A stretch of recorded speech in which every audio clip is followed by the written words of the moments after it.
Hey everybody, welcome back to the 21 Day Fast. I know we're just getting started, but I pray you're already taking the correct steps forward. The baby steps now, learning to walk so you can run by the end of this fast. I know myself and my wife, we're fasting from coffee every day. And that's big for us because we always drink our coffee in the mornings. I drink it when I get to work. And about 10 o'clock so far, I'm getting a little bit of a headache. And that is my reminder to pursue God, to stop and pray because I'm fasting from coffee to experience more of Him. And I'm surrendering one of these things to Him. And speaking of surrendering, one of my favorite hymns of all time is All to Jesus I Surrender. You know it, you love it. But what does it truly mean to surrender something to God? And there's two types of surrendering that we're going to talk about today. We're going to talk about active surrendering, and we're going to talk about passive surrendering.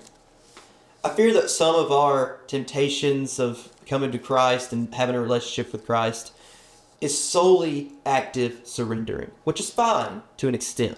But what active surrendering is saying, God, I have all this stuff, and it's all yours.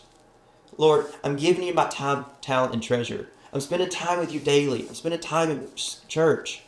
Lord, I'm giving you my talents by serving in different areas. I'm giving you my treasure by tithing and giving generously. That is amazing. That is beautiful. That is part of the Christian walk. I don't want you to hear me wrong. But that should be the second part of surrendering. The first part of surrendering is called passive surrendering. And what this is when you read the gospel, there's no way you can make it sound like it's about you.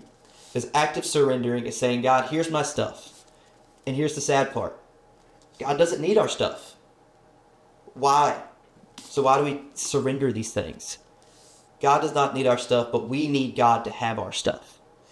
Because when you start with the gospel, you'll realize it's not about you. It's all about Jesus. Jesus has done everything necessary to save you.